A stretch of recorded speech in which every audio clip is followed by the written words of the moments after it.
बघा मुलांनो, आपण शिष्यवृत्तीचा एक सोपा आणि महत्वाचा घटक शिकणार आहोत, पदावली.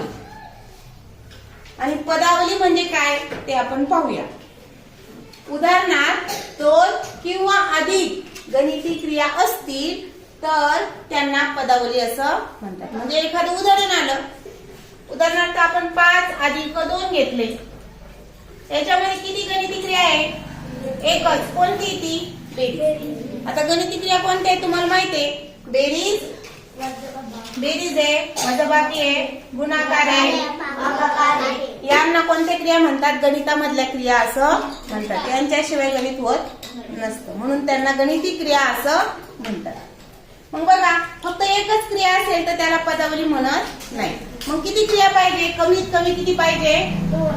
आणि जास्तीत जास्त किंवा अधिक किती पण चालेल. मग 3, 4, 5, 6, 10, 15, 20 किती असलं तर चालेल. एका उदाहरणामध्ये कमीत कमी 2 किंवा अधिक गणिती क्रिया असतील तर त्याला काय म्हणतो आपण? पदावली. नंतर इथे एक उदाहरण दिले बघा, 5 अधिक 3 वजा 2. म्हणजे ही पदावली आहे की नाही? आहे की नाही? आहे. त्याच्यामध्ये किती क्रिया आहेत? 2. कोणत्या? बेरीज आणि हे एक उदाहरण आहे बघा, 5 गुणिले 5 अधिक 3 वजा 2. ही पदावली आहे की नाही? कारण याच्यामध्ये 2 पेक्षा जास्ती क्रिया, गणिती क्रिया आहेत. कोणत्या आहेत त्या?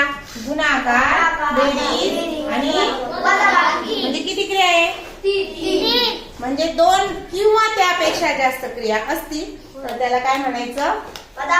पदावली असं म्हणायचं. समजलं?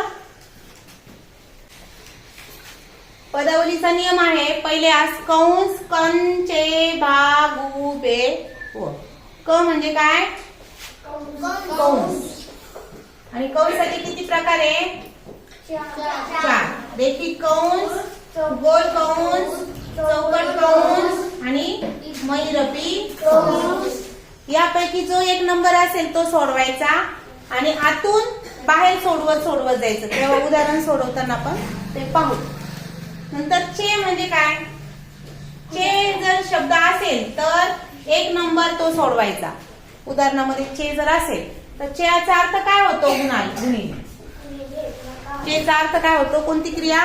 गुणिले. आता पुढचा आहे भागू. तर बऱ्याच जणांचा गैरसमज असा असतो, पहिले भागाकार करायचा आणि मग गुणाकार करायचा. भागू, भा म्हणजे भागाकार, भा म्हणजे काय? भागाकार आणि गु म्हणजे काय? गुणाकार. पण या दोघांपैकी पहिले भागाकार एक नंबर करायचा असं नाही. मग काय? हे ऑब्लिकचं जे चिन्ह आहे याचा अर्थ आहे किंवा. काय अर्थ आहे? भागाकार किंवा गुणाकार याच्यापैकी उदाहरणामध्ये डावीकडून एक नंबर जे असेल ते सोडवायचं. म्हणजे जर गुणाकार एक नंबर असेल आणि भागाकार नंतर असेल तर पहिली क्रिया कोणती करायची? या दोघांपैकी जो एक नंबर असेल तो. कोण आहे आता एक नंबर? गुणाकार. भागू याचा अर्थ भागाकार पहिले करायचा असं नाही, तर भागाकार किंवा गुणाकार यापैकी जी एक नंबर असेल, यापैकी जी डावीकडून प्रथम असेल ती क्रिया प्रथम करायची. आता बे म्हणजे काय? बेरीज. आणि व म्हणजे काय? वजाबाकी. यापैकी जी प्रथम असेल, कुठून? यापैकी जी डावीकडून प्रथम असेल, डावीकडून प्रथम असेल ती क्रिया कर. बेरीज किंवा वजाबाकी यापैकी समजा वजाबाकी एक नंबर असेल आणि बेरीज 2 नंबर असेल तर ती करा. पहिले कोणती करा? वजाबाकी. मग काय करा? बेरीज. जर उदाहरणामध्ये पहिले बेरीज असेल आणि मग वजाबाकी असेल तर जी डावीकडून एक नंबर कोण आहे आता? बेरीज. नंतर कोण आहे? वजाबाकी. तर एक नंबर कोण करावं लागेल? बेरीज. जर वजाबाकी एक नंबर असेल डावीकडून तर ती प्रथम करावी लागेल. कळलं? तर या दोघांसाठी एक सूत्र आहे, भा किंवा गु आणि बे किंवा व. म्हणजे भागाकार गुणाकार पैकी जो एक नंबर असेल तो करायचा आणि बेरीज वजाबाकी जो एक नंबर डावीकडून असेल, प्रथम असेल ती क्रिया प्रथम करावी. या दोघांसाठीही हा नियम आहे. कोणता? तुमच्या लक्षात आला? ठीक. ही सूत्र आपण प्रत्येक उदाहरणात वापरणार आहे. आता इथं दिले 10 अधिक 3 गुणिले 7. कंस आहे का? कंचे भाग उभे व या सूत्राप्रमाणे पहिले कंस आहे का पा? नाही. चे आहे का? भागाकार आणि गुणाकार यापैकी कोण आहे? गुणाकार. मग पहिले कोण करणार आपण? मग 3 आणि 7 यांचा गुणाकार दिलेला आहे. यांच्या बरोबर आपण रेष मारून घ्यायची. 3 आणि 7 आता परत वापरायचे नाही, एकदा गुणाकार करून घ्यायचा. 7 त्रिक 21. आता हे वापरायचे इकडं कोण शिल्लक आहे? आधी. आणि कोणता अंक शिल्लक आहे? 10. यांची बेरीज किती आली? 31. म्हणजे आपल्या पदावलीचं उत्तर आलेलं आहे. पदावली सोडवा यासाठी एक शब्द वापरला जातो की पदावलीला सरळ रूप द्या. या उदाहरणामध्ये गुणाकार आणि भागाकार आलेला आहे. आता आपल्याला हे सूत्र नीट समजून घेता येईल. कंचे भागू बेव आपल्याला माहिती आहे भागू भागाकार आणि गुणाकार, पण भागाकार आणि गुणाकार नाही तर भागाकार किंवा गुणाकार यापैकी जी डावीकडून प्रथम असेल ती क्रिया कर. आता बघ हे उदाहरण एकदम सेम तसंच आहे. आपला नियम भागू आहे, भागाकार किंवा गुणाकार आहे, त्यापैकी एक नंबर असेल तो. म्हणजे इथं गुणाकार एक नंबर आहे. करायचा का नाही करायचा? पहिले गुणाकार करायचा का भागाकार करायचा सांगा.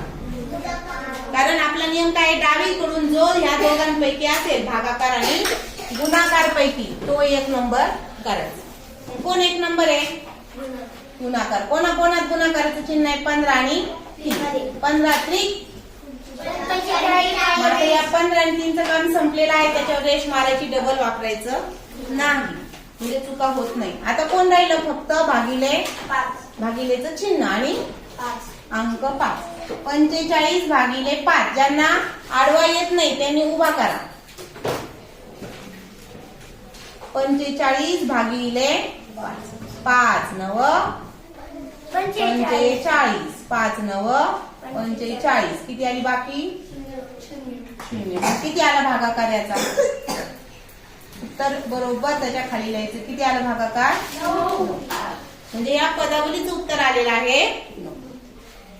बघा आपल्या नियमानुसार कंचे भागू बेव या नियमानुसार आपण ही पदावली सोडवणार आहोत. मग आता बघा इथं कोणती क्रिया आहे? इथं आहे बेरीज, इथं आहे बेरीज, इथं आहे गुणाकार, इथं आहे भागाकार. मग पहिले आपण कोणती क्रिया करणार आहोत? तर इथं बघा कंस आहे का? नाही. चे आहे का?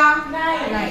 मग भागाकार आणि गुणाकार दोघं पण आहे, पण भागाकार एक नंबर लिहिलाय म्हणून भागाकार करायचा आहे का? नाही. तर याचा अर्थ असा आहे भागाकार किंवा गुणाकार यापैकी जो उदाहरणामध्ये डावीकडून एक नंबर असेल तो. मग भागाकार गुणाकार पैकी एक नंबर कोण आहे? गुणाकार. म्हणून आपण कोणती क्रिया एक नंबर करणार? गुणाकार. 2 नंबर कोण करणार? भागाकार. आणि मग बेरीज वजा बाकी पैकी इथं कोण आहे? बेरीज. पहिला गुणाकार, मग भागाकार आणि सर्वात शेवटी कोणती क्रिया करणार आपण? बेरीज. आपण नंबर मुद्दाम देऊन घेतले आधी, जेणेकरून आपली चूक होणार नाही. मग आता आपण पहिले गुणाकार केला. कोणाकोणाचा गुणाकार केला त्याच्याकडे रेष मारायची. जे सुरुवातीला पदावली शिकतात त्यांनी हा नियम शिकला की पुढच्या वेळेस अजिबात चुका होत नाही. 2-4 उदाहरणानंतर 0 चुका होतात. मग 0 ते 10 गुणिले 3 ह्या उदाहरणावर आपण काय करून घेतली? चौकट. म्हणजे हा 10 आणि 3 परत वापरायचा नाही, हे आपल्या लक्षात येतं. मग 10 गुणिले 3 किती होतात?